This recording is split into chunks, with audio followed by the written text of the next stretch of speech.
Hello student, this is the 8th chapter of class 5th SST. Class 5th की SST का ये 8th chapter है, Greenland the land of ice and snow. इस Greenland के बारे में हम पढ़ेंगे। तो ग्रीनलैंड जैसा कि नाम से है, तो ऐसा नहीं है कि इसमें हम ग्रासलैंड के बारे में पढ़ेंगे। ग्रीनलैंड ऐसा एरिया है जो पूरी तरह से स्नो से, आइस से कवर होता है। तो इस लेसन में हम लोग पढ़ेंगे ग्रीनलैंड के लोकेशन के बारे में, लैंड सरफेस के बारे में, क्लाइमेट, वेजिटेशन और वाइल्ड लाइफ के बारे में पढ़ेंगे, वहाँ के लोगों के बारे में पढ़ेंगे, उनके रहन सहन के बारे में, ठीक है, उनके ऑक्यूपेशंस के बारे में, जो वो काम करते हैं, इंडस्ट्री वगैरह क्या है, कैसे लोग वहाँ सर्वाइव करते हैं, तो उसके बारे में देखेंगे। तो यहाँ पे देखिए छोटा सा मैप दिया हुआ है, मैप को देखते हैं। ये देखिए आर्कटिक ओशन है, north Pacific ocean, south Pacific ocean, south America, Europe, Africa, Asia, Australia. तो ये देखिए यहाँ मैप दिया हुआ है। तो ये जो आप देख रहे हैं, ये world Greenland and the tundra region के बारे में दिया हुआ है कि जहाँ जहाँ जो एरिया है ग्रीनलैंड में आता है उसके बारे में। ठीक, आगे देखिए तो इसके लोकेशन के बारे में देखेंगे। तो ये कहाँ पे है, ये डेनमार्क का एक पार्ट है जो कि नॉर्थ पोल में आता है हमारे। ओके, तो जैसा कि मैंने बताया था कि जब इक्वेटर से ऊपर की तरफ या नीचे की तरफ पोल्स की तरफ जाते हैं तो वहाँ बहुत ठंड होती है ना। जैसे कि बीच में इक्वेटर होता है, अगर हम नॉर्थ पोल जाएंगे या साउथ पोल जाएंगे, पोल्स की तरफ आने पे काफ़ी ठंड होती है, इसीलिए ये एरिया काफ़ी स्नो आइस से कवर होता है। और it is the longest island, ये मतलब पूरे वर्ल्ड का सबसे लॉन्गेस्ट आइलैंड है, जो कि मोस्टली कहाँ पे है, आर्कटिक सर्कल में है, जो कहाँ फॉल होता है, टुंड्रा रीजन में ना। और Baffin Bay and Davis Strait lie between Greenland and Canada, मतलब ये जो रेज हैं ये इन्हीं के बीच में होती हैं, ग्रीनलैंड और कनाडा के बीच में। ठीक है, ये देखिए ग्रीनलैंड है, यहाँ पे डेनमार्क है, ये नॉर्थ अमेरिका, ये कनाडा है, रसिया है, इसी तरह से बीच में है। मतलब कि इसके आसपास पड़ने वाले जो एरियाज़ होते हैं ना वो भी काफ़ी ठंडक होते हैं वहाँ पे। अब देखेंगे लैंड सरफेस कैसा है वहाँ का। तो it has a mountainous land surface, मतलब कि पहाड़ी इलाका है पूरी तरह से, और नैरो कोस्टल स्ट्रिप्स है almost the whole of the Greenland. मतलब पूरी जो ग्रीनलैंड है वो मोस्टली आइस और स्नो से थिक लेयर से कवर होती है, और जो ये आइस की थिक लेयर होती है इसे आइस कैप कहा जाता है।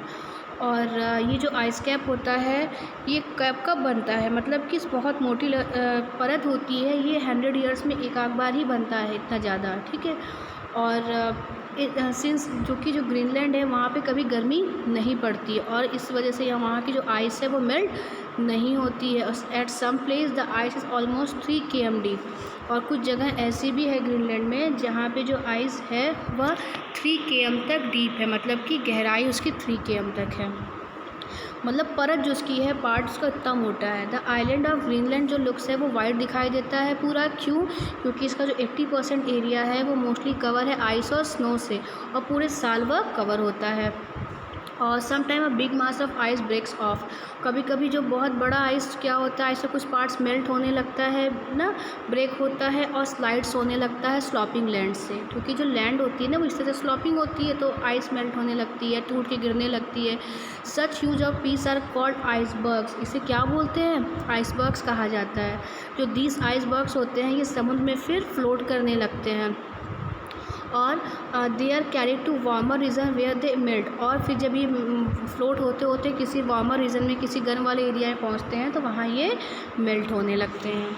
ठीक है, तो iceberg is a very dangerous, जो आइसबर्ग होता है वह बहुत डेंजरस होता है, किसके लिए, जो शिप समुद्र में जा रही होती है उनके लिए, क्योंकि कभी कभी ऐसा होता है कि जब ये आइसबर्ग शिप से टकराते हैं तो शिप काफ़ी डैमेज हो जाता है, और अबाउट 90% ऑफ इट, और 90% जिसका होता है वह पानी के अंडर वाटर मतलब कवर रहता है, ढका हुआ रहता है, इसलिए पता नहीं चलता, and cause a great damage to dam. जैसे कि आपने पढ़ा होगा टाइटैनिक के बारे में, तो बहुत से जो बड़ी बड़ी शिप है वो क्यों डूबी थी, क्योंकि वो भी ऐसे ही मतलब बहुत बड़े आइसबर्ग से टकराने के बाद उसका जो पोर्शन था शिप का वो डैमेज हो गया था, वही रीज़न था उसके डूबने का। तो यही बता रहा है कि जो ये आइसबर्ग होता है ये शिप के लिए काफ़ी मतलब ख़तरनाक होता है। ठीक है, आगे देखते हैं। तो iceberg is Jacobsen are a great tourist attraction, मतलब कुछ जो आइसबर्ग्स होते हैं कुछ जगहों पे वो काफ़ी अट्रैक्शन होते हैं, टूरिस्ट अट्रैक्शन होते हैं। क्लाइमेट की बात करते हैं तो जो यहाँ का क्लाइमेट है, जैसा कि हमें बताया कि यहाँ बहुत ठंड होती है, तो यहाँ आइसी कोल्ड क्लाइमेट होता है। द रेज ऑफ द जो सन है वो रीचिंग है सो स्लैंटिंग, मतलब हल्की ही पड़ती है। जैसे कि बताया कि इक्वेटर के ऊपर और नीचे जाएंगे वो उसके बाद तो रेज सन की स्लैंटिंग हो जाती है, ज़्यादा सनलाइट नहीं पड़ती है, ठीक है। और गर्मी के दिन में they hardly warm up in the air, थोड़ा बहुत ही गर्म रहता है। The temperature really rise above the freezing point, और फिर भी इसका जो टेम्परेचर रहता है वो फ्रीजिंग पॉइंट पे ही रहता है। Summers are cooled and short, जो समर होते हैं वो ठंडे होते हैं, छोटे होते हैं, of continuous day light.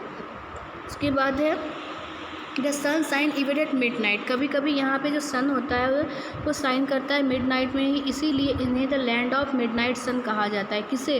Greenland को the land of midnight sun क्यों कहा जाता है? क्योंकि कभी कभी यहाँ मिड नाइट में 12-1-2 बजे भी रात में सन दिखाई देता है। फिर भी यहाँ का जो टेम्परेचर होता है समर में 0 डिग्री सेंटीग्रेड होता है, ठीक है, सेल्सियस। और विंटर्स जो होते हैं वो लॉन्ग होते हैं, डार्क होते हैं, ग्लूमी मतलब कड़ाके की ठंड वाली होती है, ठीक है। और वीक्स ऑफ कंटिन्यूस और डार्कनेस, वीक्स मतलब कहने का मतलब है कि कुछ सप्ताह ऐसे होते हैं जो कंटिन्यूस डार्कनेस होती है, मतलब ठंड कोहरे से और इस तरह से ढकी हुई होती है, धूप नहीं आती है। और यहाँ जैसे मैंने बताया कि डे लाइट मतलब रोशनी नहीं हो पाती है विंटर में, इतनी ठंड रहती है। चिली विंड मतलब ठंड भरी जो हवा रहती है वो 160 km की स्पीड से चलती है। और जो winter very several because there are no hills और ट्रीज, मतलब यहाँ पे कोई हिल्स वगैरह नहीं है जिससे कि प्रोटेक्ट किया जा सके लोगों को उससे, ना। अब जैसे बहुत बड़ा ये एरिया पूरा बर्फ़ से कवर होगा, लोग यहाँ पे रहेंगे तो उन्हें ठंड भी तो अधिक लगेगी ना। अगर यहाँ पेड़ पौधे या पहाड़ वगैरह रहेगा तो ठंड कम रहेगी। अब इसकी वेजिटेशन के बारे में देखते हैं तो क्लाइमेट जो यहाँ का है वो काफ़ी ठंडा है, इसलिए मतलब बहुत कम ही यहाँ पर, मतलब ये पूरा एरिया ट्री लेस होता है। तो बैरन लैंड ही कैसे होता है? क्योंकि सॉइल वगैरह होती नहीं है और बर्फ़ में तो प्लांट्स ग्रो होगा नहीं। और during the short summer a number of small plants brightly coloured, फिर भी समर में जब समर सीजन आता है तो कुछ स्मॉल प्लांट्स यहाँ पे कलर्ड दिखाई देते हैं, ठीक है। फ्लावर्स कैम्प और फ्लावर्स वगैरह भी दिखाई देते हैं। तो natural vegetation consist of mosses and lichens होते हैं, मतलब ऐसे एरिया जहाँ पे सॉइल वगैरह अच्छे नहीं होते हैं और बैरन लैंड होता है वहाँ पे मॉसेस एंड लीसेंस ही होता है। With several fodder for animals, जो एनिमल्स के फॉडर मतलब खाने का काम करते हैं।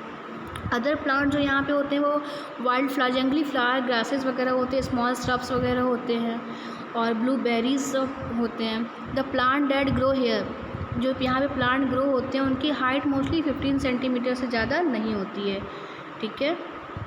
आगे देखिए वाइल्ड लाइफ के बारे में। तो यहाँ पे 3 एनिमल्स की फ़ोटो बने हुए हैं, इमेज है जो यहाँ पे देखिए, musk ox, polar bears, arctic wolf, ऐसे ही एनिमल्स वहाँ पे होते हैं वाइल्ड एनिमल्स। तो अब हम लोग वाइल्ड एनिमल्स के बारे में पढ़ते हैं। यहाँ पे है a peculiar animals found in Greenland, जो पेक्यूलर मतलब सबसे ज़्यादा जो एनिमल यहाँ दिखाई देता है तो वो है musk ox. It has a long shaggy coat which almost reaches the ground. Reindeer is the most important animal found here, और रेनडियर यहाँ पे मोस्ट इंपॉर्टेंट एनिमल होता है जो फाउंड होता है, मतलब मिलता है यहाँ पे। और जो इसके स्किन पे जो थिक लेयर ऑफ हेयर के जो मोटे लेयर्स होते हैं जो कि इनकी बॉडी को काफ़ी ठंड से बचाते हैं। और इनका यूज़ स्लेज के लिए भी होता है। आप देखे होंगे कि पहाड़ी एरिया में जहाँ पे बहुत बर्फ़ होती है वहाँ पे एक एनिमल होता है, वह रस्सी से बंधा होता है और पीछे लोग बैठे होते हैं तो स्लेज बोलते हैं उसको। Among the small animals are the Arctic fox, small animals में यहाँ पे आर्कटिक फॉक्स, आर्कटिक वोल्फ और आर्कटिक हेयर भी होते हैं। और the colour of whose coat change according to the land surface, मतलब इनका जो कलर होता है वो भी एक तरह से जो ग्रीनलैंड का जो पूरा वाइट पार्ट होता है वैसा ही दिखाई देता है। लेकिन ठंड में तो ऐसा, लेकिन ये गर्मी में ब्राउन कलर के होने लगते हैं और विंटर में वाइट रहते हैं, ठीक है। कहने का मतलब है कि जो आइस गिरती है, स्नोफॉल होता है तो इनका जो देखने में ये वाइट दिखते हैं लेकिन इनका एक्चुअली कलर ब्राउन होता है जो कि समर में दिखाई देता है। और दीज एनिमल्स आर प्रोटेक्टेड, कैसे होते हैं, अपने आप को कैसे प्रोटेक्ट करते हैं? क्योंकि इन पे थिक वार्म होता है फर का, ठीक है। हेयर ज़्यादा होते हैं, थिक होते हैं, हैवी लेयर होते हैं जिससे, और इनका जो स्किन होता है काफ़ी फैटी होता है, मतलब काफ़ी मोटे होते हैं जो कि इनको ठंड से बचाते हैं। आगे देखिए कि फिर है कि as sable fox and the polar bear are found in this region, ठीक है। पोलर बियर वगैरह यहाँ पे होता है, मैंने इमेज अभी दिखाया था। This animals are often caught by the fur trappers and killed for their fur, ऐसे एनिमल जिनमें शरीर में फ़र ज़्यादा होते हैं उन्हें हमेशा पकड़ लिया जाता है हंटर्स के द्वारा और उनके फ़र को निकाला जाता है जिससे कि चीज़ें बनाई जाती हैं।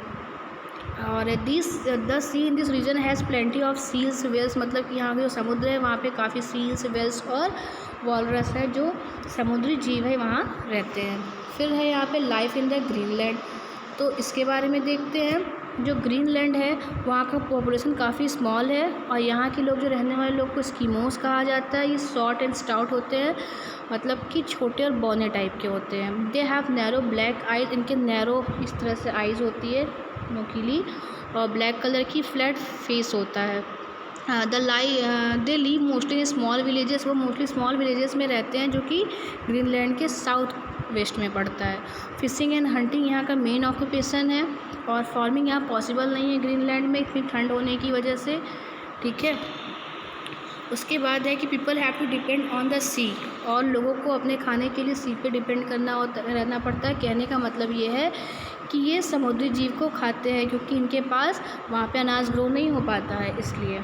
फिर है देखिए, the Eskimos are good hunter, जो एस्किमोस होते हैं वो काफ़ी अच्छे हंटर्स होते हैं और they hunt mostly with the weapon called harpoon, मतलब कि जो एनिमल्स को जिससे ये हंट करते हैं, जिससे मारते हैं, शिकार करते हैं, उसे हार्पन बोला जाता है, ठीक है। फिर इधर देखते हैं, of ladder attach to it, मतलब कि एक लकड़ी या रस्सी जो रहती है उससे अटैच रहती है, ठीक। They cut a round hole in the ice of catch fish, और ये इस तरह से मतलब इनको काफ़ी नॉलेज होता है कि कैसे ये फ़िश को पकड़ लेंगे, मतलब जैसे पानी के ऊपर जब बर्फ़ जमी होती है तो भी इन्हें पता चल जाता है कि किस जगह में फ़िश है और कैसे इनको पकड़ना है। When a fish comes up, जब फ़िश जो है ऊपर आती है ब्रेथ लेने के लिए फ्रेश एयर में, तो ये उसको हंट करते हैं और हार्पन से जो इनका ये टूल्स होता है उससे इसको पकड़ लेते हैं।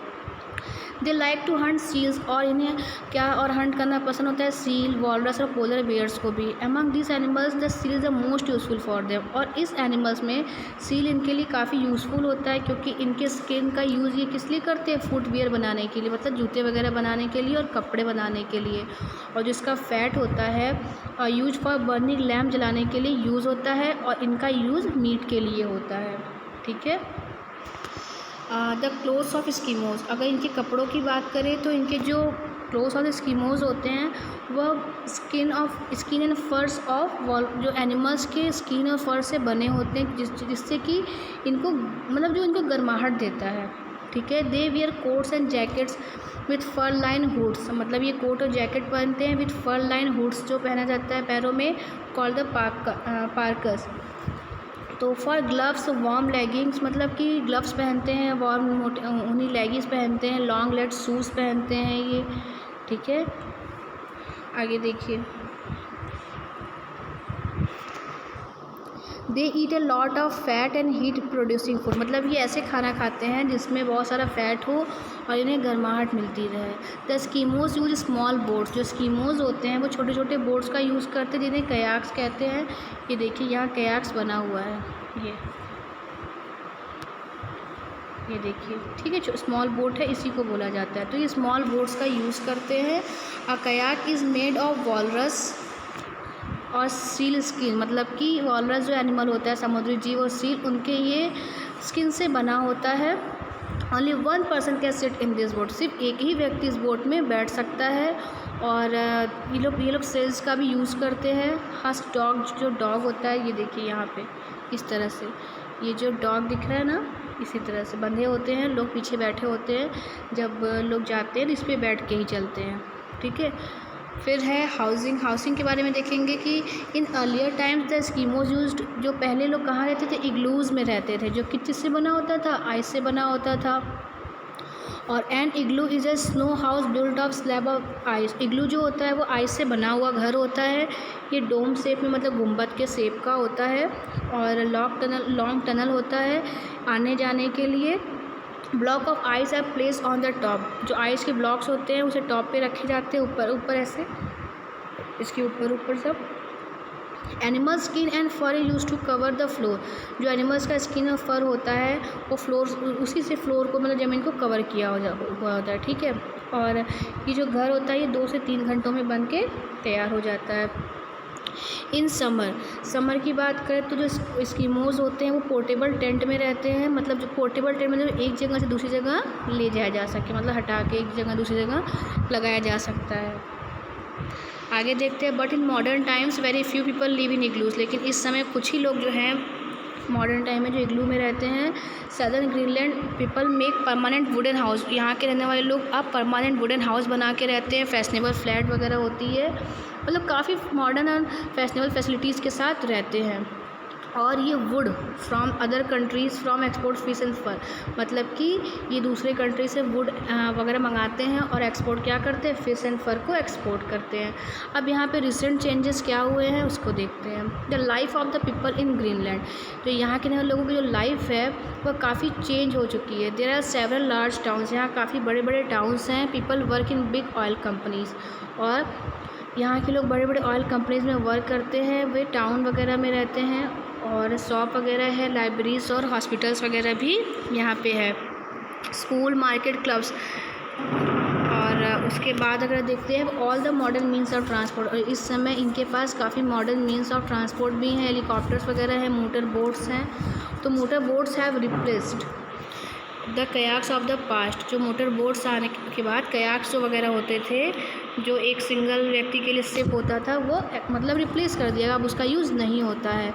They have skidoos and motorise sledges of transport, motorise sledges हो गए हैं इनके पास। Instead of spears the hunters now use rifles, और जो हंटिंग के लिए अब भी राइफल्स वगैरह का यूज़ करते हैं। Fur farms have been set up to breed fur animals, fur farm वहाँ पे है। फर फॉर्म्स क्या होता है, ऐसी जगह जहाँ पे एनिमल्स के फ़र को अलग किया जाता है, ठीक है, for their further than trying to trap this animals, पहले एनिमल्स को ट्रैप करके वहाँ पे ले जाया जाता है, फिर उसके बाद ओपनिंग में वहाँ पे उनके फ़र को निकाला जाता है, ठीक है। तो आगे देखते हैं, थोड़ा सा ये है कि Greenland has many large town, Greenland में बहुत बड़े बड़े टाउन्स भी हैं, और द कैपिटल ऑफ ग्रीनलैंड जो है वो न्यूक है, गॉथम है। This is an modern centre of trade, ये ट्रेड का काफ़ी मॉडर्न सेंटर है। कौन सा, न्यूक, न्यूक इसका कैपिटल है, और यहाँ पे काफ़ी मॉडर्न एयरपोर्ट्स भी हैं। और सिंस 1953 में देखेंगे तो Greenland is a part of Denmark, ये डेनमार्क का पार्ट कब से, 1953 से है। मॉडर्न साइंस और टेक्नोलॉजी जो है वो काफ़ी चीज़ों को यहाँ पे चेंज कर दिया है, जिससे कि यह अब दुनिया के क्लोज़ आ गया है। मतलब कहने का है कि लोगों के नज़दीक में है, लोगों के साथ में, और कंट्रीज से भी इसका कम्युनिकेशन वगैरह अच्छा है, ठीक है। बस ये चैप्टर यहाँ पे कंप्लीट हुआ, and next video we will discuss about the exercises, okay.